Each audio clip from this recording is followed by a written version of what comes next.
Well, what have we got here? Oh, oh my God. What is that? A quadruple homicide? I haven't seen anything that bad since the 2011 season. Well, better get my drink. It's gonna be a long night.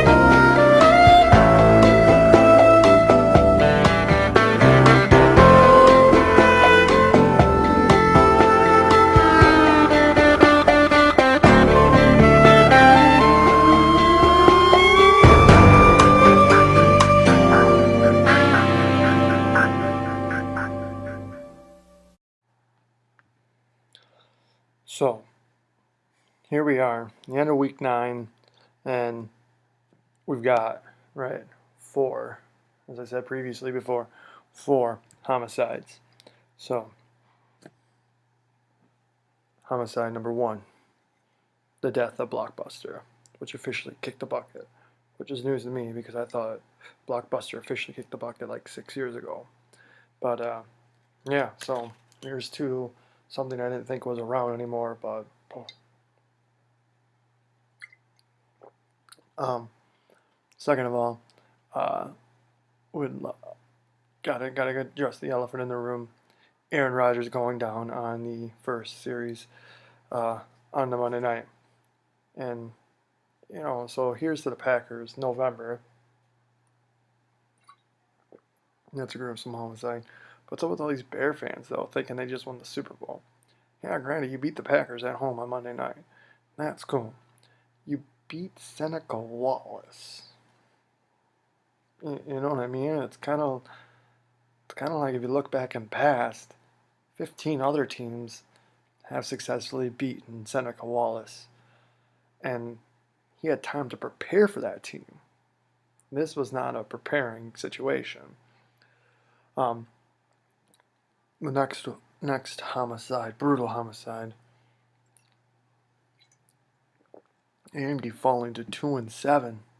Andy, we're gonna get back to you in just a moment here, and I shouldn't, because this will only assure my doom. So Troy, this one's for you.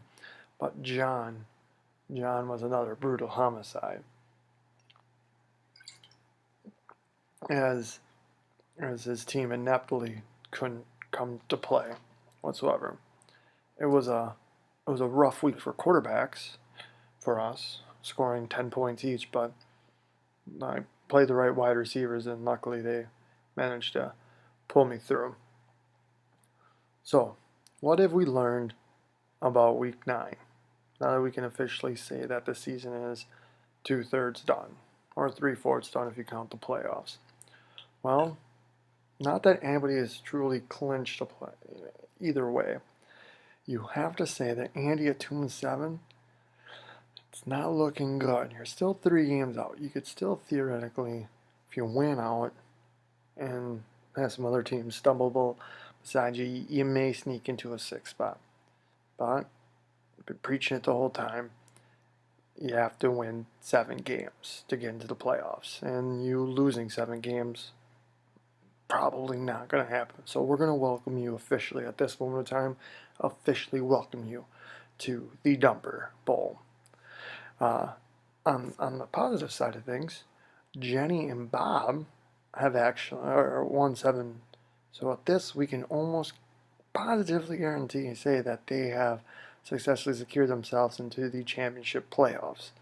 Like I said, nothing has been clinched yet, but we're going to go ahead and give it to you. So there are some scenarios this week that can get people clinched down and clinched up. So the first one is Travis can join the winners this weekend with a win over Eric, but that's not going to be easy. Eric has come on as of late to be a tough challenge. So Travis can win. Travis will ascend himself into be the third out of 6 into the championship team. John, who isn't favored to win, again is favored to lose by a lot. One loss will pretty much welcome you to the Dumper Bowl. And then this weekend, for sure, regardless of what happens in one of the 2 matchups of the week, yeah, I'm going to do 2 matchups of the week. It's JB versus Troy. We're both 3 and 6, so the loser will fall onto the other side, where the winner will try to regain his composure to get into the championship side of the brackets.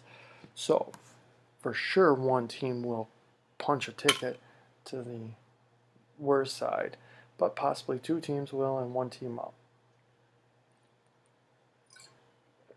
We'll see, right? It's this is the time. This is all about jockeying for position.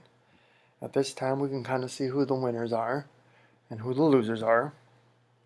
At this point, sometimes it's better to finish 6th or 7th or 8th than it is 9th or 10th, because that means I'm guaranteed not to lose, not to get the dumper. Basically, is what I'm going for.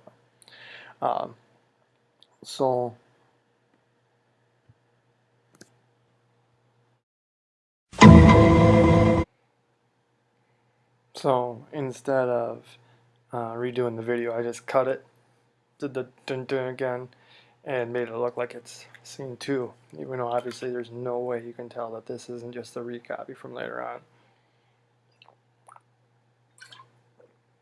on. So anyways, even though I talk trash, I shouldn't, because last time I talked trash on a 3-game losing streak. 2 matchups of the week, and they both involve Cox. Matchup number 1, in the winner side, we got Bob at 6 and 2, Giggity Goo, versus Jenny at 6 and 2, Baby Armadillos. So, battle for number 1 and number 2. Not like it really matters, they're both cruising to a bye, but with Travis Reed on the heels, it's good to get that 2-game lead there. So, that's one to watch for. Number 2 is on the dumper side. Like I said earlier, it's 3 and 6 JB, worst of the worst, versus 3 and 6 Troy. Eric is horrible. Loser is guaranteed to remain in the Dumper Bowl. The winner is not guaranteed to get out, but it's taking one step to move in the right direction. Like I said, you got to win out to get up there. So when we talk about the league here, a lot of crazy games, right? Sometimes you got to have a big game from your wide receivers, and there was some big ones we had. And all those who went after Nick Foles, good luck, because come on, that was a one-hit wonder. Like, that's going to happen again? I mean, who is he playing? The Packers? Oh. The way they couldn't stop the Bears. 9-minute drive. Maybe that's not a bad pickup. Or maybe you can start following my path. Just start picking up people to pick up people to prevent you a-holes to get them. Other things to talk about. The league pick'em. Still going on, believe it or not. 4 people out of the race. Out. And one person's almost close to being done with it anyways. So, Jenny is still in first at 32, followed by Troy at 31. Sam made a big move with this, move to 27. Eric, big jump, 26. Bob with 21. Charlie 20. Andy 16. I'm in there. Can you believe it or not? Like, I write down notes, and if you can see, I didn't even put me, and I'm in it. I'm thinking I have 25, if I'm correct. So I'm somewhere right there. Either way, I forgot to put my name down there like an idiot. So, once again, I don't know if you've ever seen this. I trust the Spider-Man book. God, love Spider-Man. If I ever got to meet Spider-Man, I don't know what I'd say to him. But I'd probably give him a big hug. Well, it's getting to the end time. I know it's not highly produced like it was, and these things keep getting worse and worse in quality. but I would like to blame everybody else and not myself for this.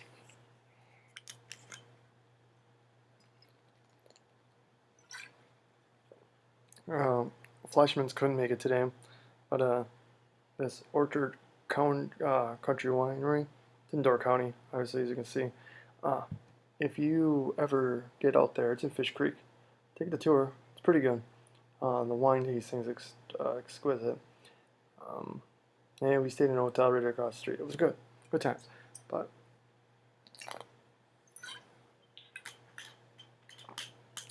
I know what you're saying. I want all the overproduction. I want all the stands. I want the Legos. You want all that stuff back.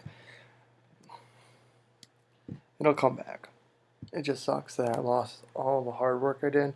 And then now with the PlayStation 4 and the Xbox One on Black Friday, I'm working about 50 hours a week. And I know, I said no excuses on work, but I'm making these videos even though it's 11 o'clock at night. Literally, this bottle, you've seen the bottle. We don't know what I'm doing. What I'm doing for you guys. Love you guys. You guys are my best friends.